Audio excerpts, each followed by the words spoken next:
Senator Kaine, if you had intelligence that North Korea was about to launch a missile, a nuclear-armed missile capable of reaching the United States, would you take preemptive action?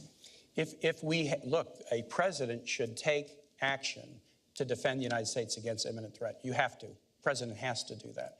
Now, exactly what action, you would have to determine what your intelligence was, how certain you were of that intelligence, but you would have to take action. You asked the question about how do we deal with North Korea.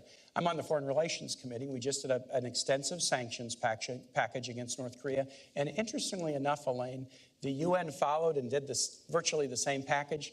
Often China will use their veto in the Security Council to veto a package like that.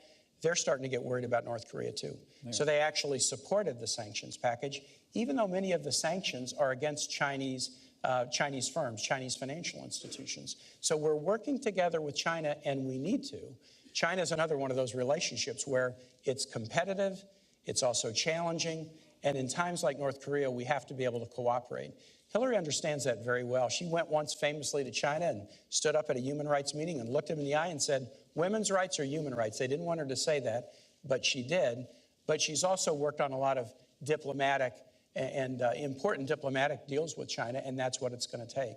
The thing I would worry a little bit about is that Donald Trump owes about $650 million to banks, including the Bank of China. I'm not sure he could stand up so tough to the people who have loaned him money.